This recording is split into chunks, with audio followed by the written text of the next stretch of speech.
আসসালামু আলাইকুম, আমি ফৌজিয়া শারমিন আরেকদিন আপনাদের সাথে ব্লগ শেয়ার করতে চলে আসলাম। সকাল সকাল ব্লগটা শুরু করে ফেলেছি। ফাতেহা ঘুমাচ্ছে, ফালাক রেডি হচ্ছে, কোথায় যাচ্ছে সকাল সকাল? তার ক্লাস পার্টিতে।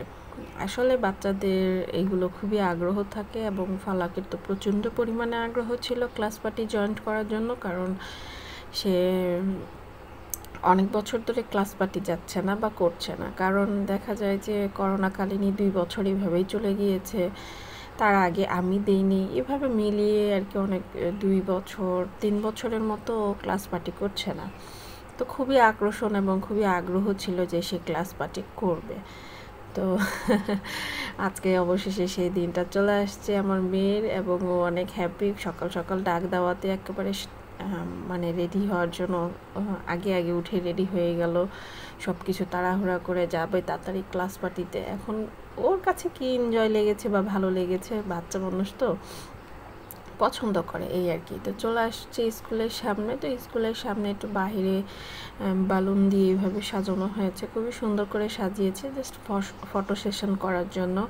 তো আমিও ফালাকের কয়েকটা ছবি তুলে ফেলেছি এর মাঝে। আর এই যে দেখতে এরকম লাগছে, পুরো ফুল গেটে এরকম করে সাজিয়েছে, তো সুন্দর লাগছে। আসলে পুরো স্কুলেই পুরো নর্মালি সব জায়গায় ক্লাস পার্টি করছে, মানে প্রত্যেকটা ক্লাসরুমে ক্লাস পার্টি হচ্ছে নর্মালি। তো আমি ফালাককে স্কুলে দিয়ে দেন আমি হাঁটতে চলে আসছি। আমি সবসময় প্রায়ই ফালাককে স্কুলে দিয়ে এই জায়গাটা হাঁটাহাঁটি করি, যেরকম ওদের হাউজিং বলা হয় এগুলোকে, হাউজিংয়ে হাঁটি। আর হাউজিংয়ে প্রচণ্ড পরিমাণে কাজ চলে, আপনার বড় বড় বিল্ডিং দালানের এগুলো কাজ চলতেছে, প্লাস হাউজিংয়ে অনেক বড় বড় যে বিল্ডিং দালানের মধ্যে লোকজনও তো স্বাভাবিক থাকবে, ঠিক না? তো সেখান থেকে স্কুলে সব মারা বাপরা ভাই বোন মামা চাচা যাই হোক সম্পর্কে যেই হোক না কেন বাচ্চাদেরকে নিয়ে নিয়ে স্কুলে যায়, সেটা আমি দেখি। এবং প্রায় আমি এখানে একটা 15 মিনিট বা 15 মিনিট মতো হাঁটা হয়েই যায়, মানে 2টা লাইন হাঁটি। একটা লাইন থেকে শুরু করে আরেকটা লাইন ঘুরে আসতে আসতে আমার 15 মিনিট কিন্তু এখানেই পার হয়ে যায়।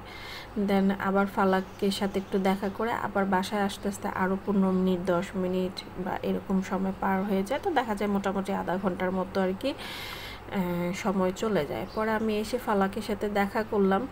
তো ফালাক বলতেছে, আম্মু যাও না, বাসায় যাও না, ফাতেহাকে নিয়ে আসো না, আমার একা একা ভালো লাগছে না। ও ফাতেহাকে প্রচণ্ড পরিমাণে মিস করছে।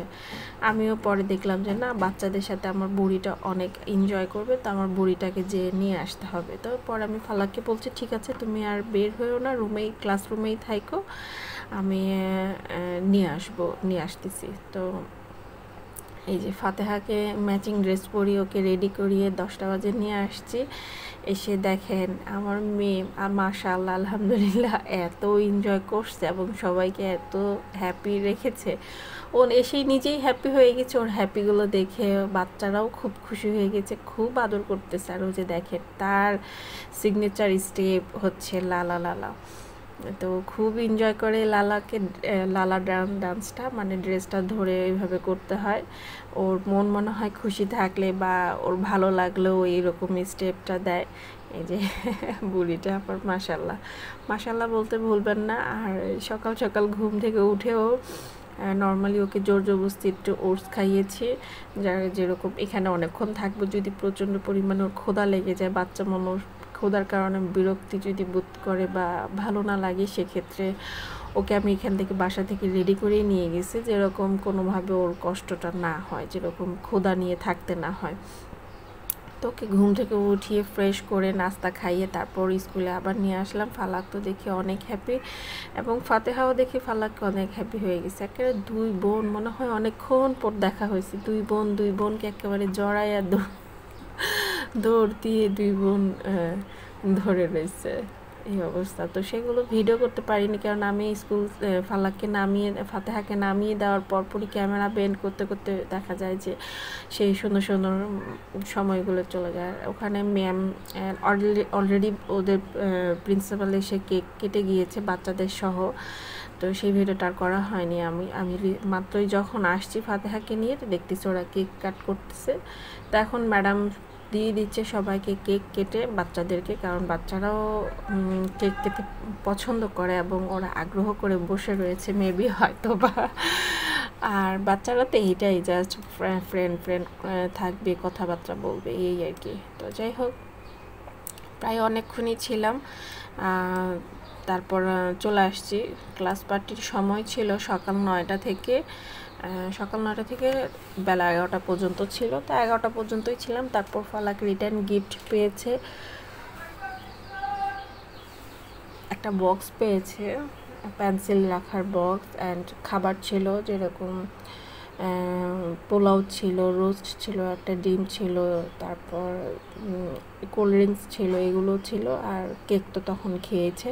ফাতেহাকেও দেওয়া হয়েছে, বাট ফাতেহা তো এগুলো খেতে পারে না। তো ফাতেহার আম্মু আছে, সে ফাতেহার আম্মুই খেয়ে ফেলছে, কী করবে আর। তো এই যে ফাতেহারও ড্রেস চেঞ্জ করে দিয়েছি। ফালাক বলছে আম্মু, স্বাভাবিক ফালাক আর আমি উঠেছি সকাল 7:30টায়, ক্লাস পার্টি সকাল 9টা বাজে। তো সে নাস্তাটা করে নেই বাসায়, কারণ তার ক্ষুধা নেই, যেহেতু সে ক্লাস পার্টিতে যাবে। তো জন্য বাসায় এসে ফ্রেশ হয়ে বলতেছে আম্মু আমি খেয়ে নিই। আমি বলছি হ্যাঁ অবশ্যই তুমি খাও। ও খেয়েছে কিছুটা, আমিও খেয়ে নিলাম নাস্তা, এবং ফাতেহাকে তো নাস্তা করেছিলাম, আর করানো হয়নি। তো এটা হচ্ছে তার পরের দিন সকালবেলা। আজকে এখন বাজতেছে সকাল 10টার মতো। আর সৈকত মাওয়া গিয়েছিল, মাওয়া থেকে মাশাআল্লাহ আলহামদুলিল্লাহ 24টা ইলিশ মাছ নিয়ে আসছে। ইলিশ মাছের ওয়েট হবে কত, 1 কেজির উপরেই। 2-1টা মাছ আছে 800 গ্রাম 900 গ্রাম, বাদ বাকি সব 1 কেজি 1100 গ্রাম 1200 গ্রাম হতেও পারে, আবার নাও, আমি বলতে পারছি না। মানে 1100 থেকে 1200-র মধ্যেই রয়েছে, আর 2-1টা 800-900 গ্রামের মতো রয়েছে, মোটামুটি আলহামদুলিল্লাহ। আর এই সাইজটাই মাছগুলো পারফেক্ট হয়, কারণ দেখা যায় আমাদের একটা মাছ বের করলে সুন্দর রান্না হয়ে যায়, এই আর কি। তো আজকে ফালাকে স্কুলে নিই, কালকে ক্লাস পার্টি গিয়েছে, আজকে স্কুলে নিব বলে ভাবছিলাম, কিন্তু শরীরটা আমার খারাপ হয়ে গিয়েছিল সকাল 4টা বাজে। প্রচণ্ড পরিমাণে মাথা ব্যথা ছিল, সারাদিনই ব্যথা ছিল, রাত্রে বেড়ে গিয়েছে, সেক্ষেত্রে ঘুমায় গেছিলাম। ঘুম থেকে ওঠার পর যে দেখি ব্যথা কমে নাই। তো 4টা বাজে উঠে একটু বমি হয়েছে, এবং ব্যথা প্রচণ্ড পরিমাণে ছিল, বলার বাহিরে ব্যথাটা এমন ছিল। তো জানি না, তারপর ঘুমাতে 5:30, তারপর আর উঠতে ইচ্ছে করে নাই। তার মধ্যে আবার সৈকত বাসায় ছিল না, আমি ঘুমিয়ে যাওয়ার পরে আবার ইলিশ মাছ আনার জন্য সে বের হয়ে গিয়েছে, মামার জন্য রওনা দিয়ে দিয়েছিল। তো এই আর কি। তা আমি এখানে মাছগুলো এবার সুন্দর করে মুছে নিব। এখন যেহেতু আনছে অনেক বেলা হয়ে যাচ্ছে, মাছগুলো নরম হয়ে যাচ্ছে, বরফগুলো গলে গিয়েছে। তো আগে মাছগুলো শুকনা কাপড় দিয়ে মুছে দেন আমি পলি করে তারপর ডিপ ফ্রিজে রেখে দেবো। এই মাছটা একটু ভারের কারণে পেটটা ফেটে গিয়েছে, তো এই মাছটাই আজকে রান্না করে ফেলবো, সেটাকে আলাদা করে রাখবো। আর বাদ বাকি সব মাছগুলোকে এভাবে বড় বড় পলি আছে আমার, সেটা দিয়ে পেঁচিয়ে রাখবো। একটা পলি দেওয়ার কারণ হচ্ছে যে একটা মাছের সাথে আর একটা মাছ লাগবে না। আমি যেই মাছটা যেদিন বের করব সেদিন একটা মাছ ধরে টান দিলে বা বের করতে চাইলে বের হয়ে যাবে খুব সহজে, এই আর কি। তো এইভাবেই প্ল্যানিং করেছি। আমি কাপড় অনেকগুলো নিয়ে নিলাম, মাছগুলো সুন্দর করে মুছে নিতে হবে।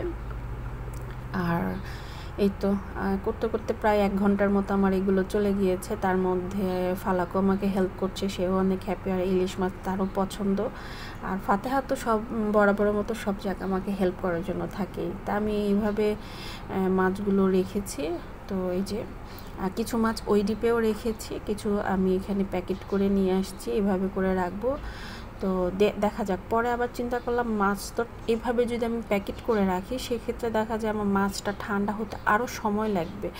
তো পরে আবার 1-1.5 ঘন্টা পরে যখন বুঝতে পেরেছি, তখন আবার কি করলাম, সব মাছগুলো আমি প্যাকেট থেকে বের করে ফ্রিজে ছড়িয়ে রেখেছি, যেরকম ঠান্ডাটা তাড়াতাড়ি হয়ে যায়।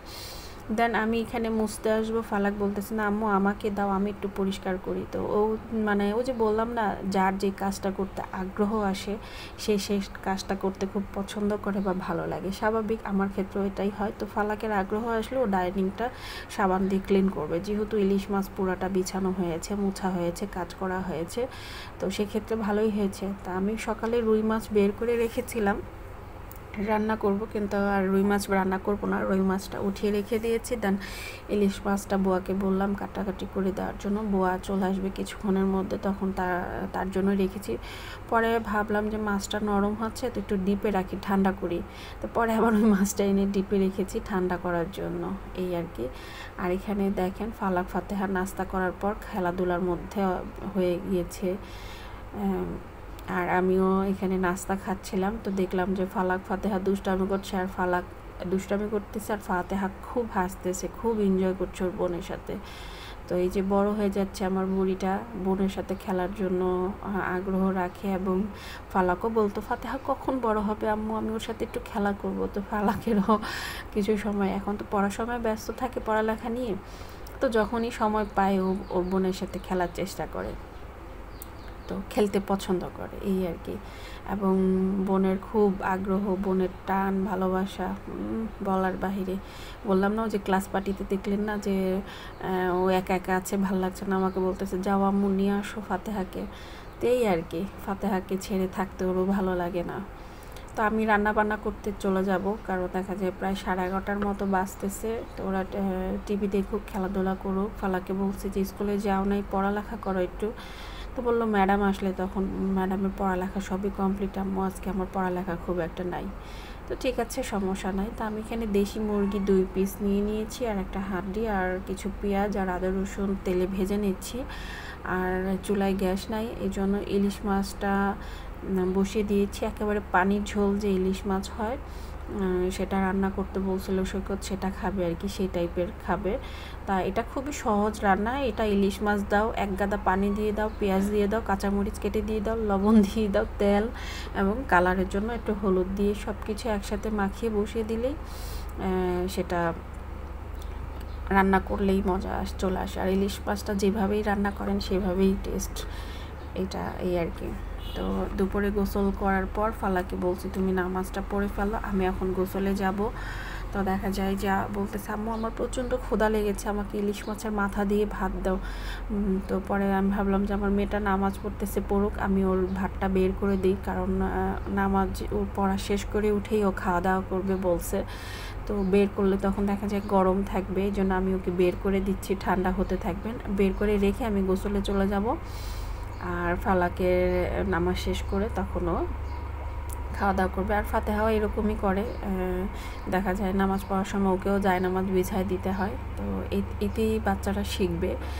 আর এই আর কি। তো এই যে ইলিশ মাছের মাথাটা বড়ই রেখেছি, আমার বুড়িটা আগেই বলে রেখেছিল, কিন্তু ইলিশ মাছের মাথা খেতে পারে না ও আগ্রহ জাস্ট নেয়, ওই মাথার যে মগজ আছে সেটা খেতে মজা পায়, সেটার জন্যই নেয়। একটা ডিম দিলাম, ডিমও আমরা সবাই অনেক পছন্দ করি। আর ইলিশ মাছের ডিম ছাড়া অনেকে খোঁজে, কিন্তু আমি সবসময় ডিমওয়ালা মাছ খুঁজি, আমাকে ডিম ভালো লাগে, সেই জন্য ডিমওয়ালা মাছ আনতে বলি। তো এখানে ডিমওয়ালা ডিম ছাড়া সব ধরনেরই মাছ আছে, 2 ধরনেরই, এখন দেখা যাক যে যখন যেটা বের হবে, এই আর কি। তো আজকের ভিডিওটা আপনাদের কাছে কেমন লেগেছে, প্রথম থেকে যারা এই পর্যন্ত দেখেছেন সবাইকে ধন্যবাদ, এবং সাথে থাকবেন এভাবে সবসময়। তো এই যে চুলায় কিন্তু আমি নর্মালি দুধ বসিয়ে দিলাম, আমার গরম পানি হয়ে গিয়েছে, আমি গোসলে চলে যাব। আর তো ফেসবুক পেজ থেকে যারা দেখছেন অবশ্যই ভিডিওটাকে লাইক করবেন, শেয়ার করবেন, আর অবশ্যই চ্যানেলকে ফলো বাটনটা দিয়ে রাখবেন। আর ইউটিউব চ্যানেল থেকে দেখছেন যারা, তারা চ্যানেলটাকে সাবস্ক্রাইব করে সাথে থাকবেন। প্লিজ আপনাদের কাছে রিকোয়েস্ট থাকলেও ভিডিওগুলো শেয়ার করবেন।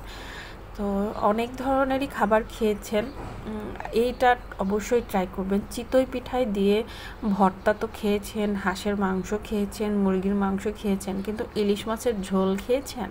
তো ইলিশ মাছ দিয়ে এই চিতই পিঠাটা খেয়ে দেখবেন, আলহামদুলিল্লাহ অনেক মজা লাগছিল। ফালাক ফার্স্টে ট্রাই করেছে, পরে বললো যে আম্মু অনেক মজা হয়েছে। তা আমি এক নলা খেয়ে দেখলাম যে সত্যি অনেক ভালো লাগতেছে, সেজন্য আমিও খেতে বসে পড়লাম। আর বাহিরে গিয়েছিলাম, পিঠা এনেছি, এগুলো আর ব্লগ করা হয় নাই, এই আর কি। সন্ধ্যার পর বের হলে বেশ ভালোই কিন্তু ঠান্ডা ঠান্ডা রয়েছে। আর ফাতেহার জন্য কি শপিং করেছিলাম এর আগে ব্লগে দেখিয়েছি মেলা থেকে। তো অনেক সুন্দর সুন্দর ওর জন্য গেঞ্জি কাপড় কিনেছিলাম, তো সেগুলো ওয়াশ করে সেগুলো আর ভিডিও করা হয়নি, ভেবেছিলাম ভিডিও করব, তার করা হয়নি। তো যাই হোক, ভিডিওটা এই পর্যন্তই থাক। আপনারা অবশ্যই ইলিশ মাছ দিয়ে আর চিতই পিঠা খেয়ে দেখবেন, অনেক মজা হয়েছে। আর ইলিশ মাছের দাম তো প্রচণ্ড পরিমাণে কম এখন, আমরাও বেশ কমের মধ্যেই পেয়েছি। তো এই আর কি, ভিডিওটা ভালো লাগলে লাইক শেয়ার করতে ভুলবেন না। সবাই ভালো থাকবেন, সুস্থ থাকবেন। নেক্সট ব্লগ দেখার আমন্ত্রণ রইল। আল্লাহ হাফেজ।